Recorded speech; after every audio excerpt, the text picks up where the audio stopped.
One of the things that I've learned from Microsoft is expect the unexpected, and expect unexpected results at that. The Xbox brand has been going over a little bit of a makeover over recent years. Clearly, the Xbox One wasn't where Microsoft wanted the Xbox brand to be, and it's clearly not where they're taking it. They're taking it in a completely different direction. Whether or not that had anything to do with Sony, that can be kind of up to the eye of the beholder. It really depends on how you look at things. For me personally, I look at it as, they had been into the console generations for 3 generations at that point, and they had pretty much got last place at every single turn. Now, the Xbox 360 was looked at as a huge success for a number of reasons, even though it ended up getting outsold by the end of the generation. But early on, especially, people really loved the Xbox 360. Had it not been for things like the Red Ring of Death, I feel like it would have been a complete package situation. And obviously, Microsoft thought of it as a success since they really kind of doubled down and went all in on the Xbox One. Unfortunately, the draconian situation with the things that they had in terms of ideas for the Xbox One didn't exactly work out the way that anybody anticipated. And pretty much by 2015, they had pretty much stopped making exclusive games. Like, their studio stopped making them. I mean, you'll never convince me otherwise. Aside from that, they closed down, 4 or 5 studios, canceled games, and seemed like they were ready to just pretty much give up. Then a turnaround happened sometime after that. They started reinvesting, and, unfortunately, we're still waiting for the conclusion of that, but we do got some good news with the direction that they're going, and this announcement is really, really big in my opinion, and I can't wait to get into it. Hey everybody, I'm Crap Gamer, and this is Crap Gamer Reviews, your home for gaming news, opinions, reviews, and much more. You'll probably notice a few changes around here, but that shouldn't stop you from leaving us a like, and possibly consider subscribing if you haven't already done so. If you're new to the channel, please leave a like on the videos, as it helps the video to be seen and it helps the channels to grow. So I know a lot of you don't realize that, but it really does. It honestly helps out so much. You'd be surprised just how much it really helps out and what it means when you guys do help out. So thank you guys. Now, when you do subscribe, hey, it's much appreciated. You can tell your friends or whatever. I'm doing my best to kind of change things up around here. It really just kind of comes down to, the fans and what you guys want to see and what you like to see. So keep that in mind as we go along. And thank you guys very much once again from the bottom of my heart. Now, into this, a lot of people have different things to say about Game Pass. I looked at Game Pass as something of a negative for a long time. Clearly, it's not the negative that I once mistook it to be. And if you think about it, look at the way that Microsoft was for a long time. Microsoft was very much a company that only would invest in a game if it would prove to be a huge seller, right? So basically, if it wasn't Gears, Forza, or Halo, it didn't get the time of day. Or, maybe it would get a video game, but it wouldn't get a sequel, or, and that sucks, right? Like, wouldn't you guys have liked to seen a Sunset Overdrive 2? I realize that's not a Microsoft-owned game, but Microsoft had the option for sequels. Wouldn't you guys have liked to got an Alan Wake 2 years ago? I know Remedy's making one now, but they own the actual rights to publish it, and they never agreed to allow for a new sequel to be made. So it was unfortunate that that came about. Now also when it comes to other games, even smaller games, like I'm not the biggest Recore fan, but maybe we could have gotten a Recore or whatever. We'll probably never see another Crackdown. That was such a low budget disaster, but I would like to see a Quantum Break 2 and things like that. It's unfortunate that we never got the chance to see those type of games, and now we're starting to see games, and more games are going to be coming out due to the fact that these games actually don't have to be like huge 10 million sellers to be considered great. That's the important part.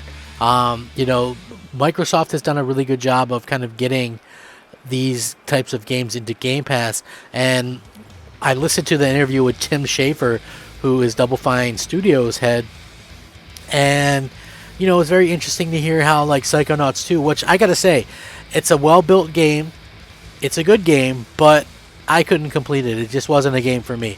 But it is nice to hear him say how many more people got the chance to play that game thanks to Game Pass versus how many copies of the original sold, which weren't many at all. So look, we could see different games, smaller games, and even though I'm not a big fan of that game or something like Battletoads or whatever, it is nice to see that those games have a place in video game industry and in the world, thanks to something like Game Pass. I know that there's a lot of negativity, and I helped lead that charge a little bit, but at the end of the day, I do feel like what we're going to see is a good mixture of a lot of different games, and it actually helps and can help save games, which I think is also pretty incredible if you think about it. Now, I know a lot of people won't understand this, but some games don't meet expectations and end up doing a little bit better down the line, and that's the case with Guardians of the Galaxy.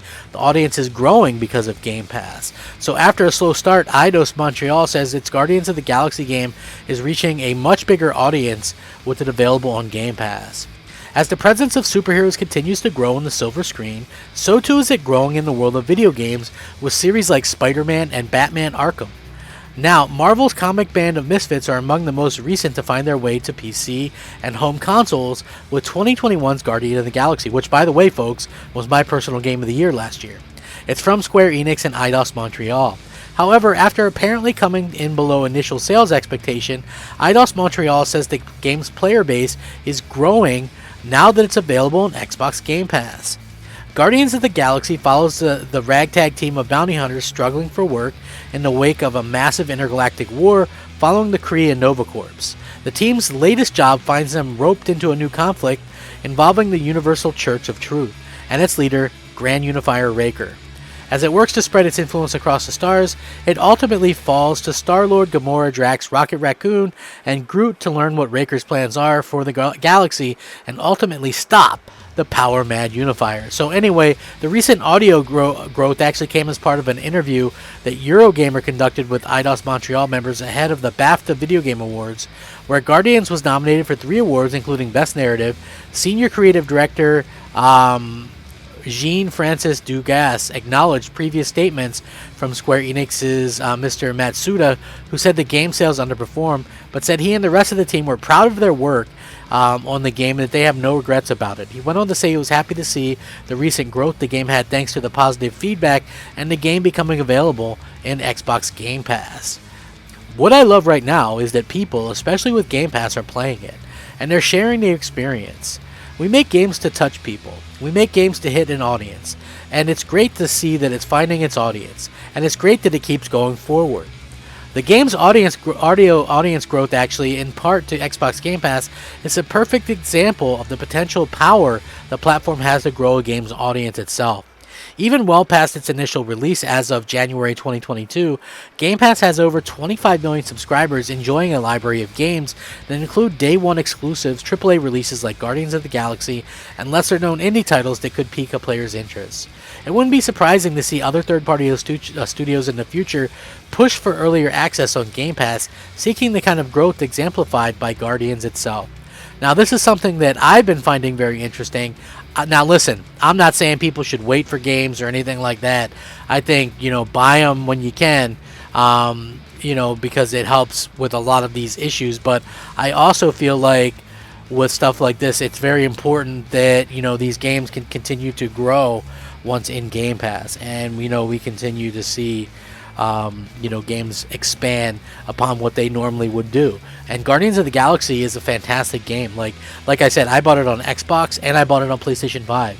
So it wasn't something that I'm just talking out of my rear end with. It just honestly is that good of a game. And I know people were a little bit wary of it because of the situation with the Avengers game, but it's a totally different type of game. You can't even switch players. It's just a single player experience and just has a really good story driven narrative game, and it's a lot of fun. And I just kind of implore people to go out there and give it a try, especially if you have an Xbox. What point would you not want to try it?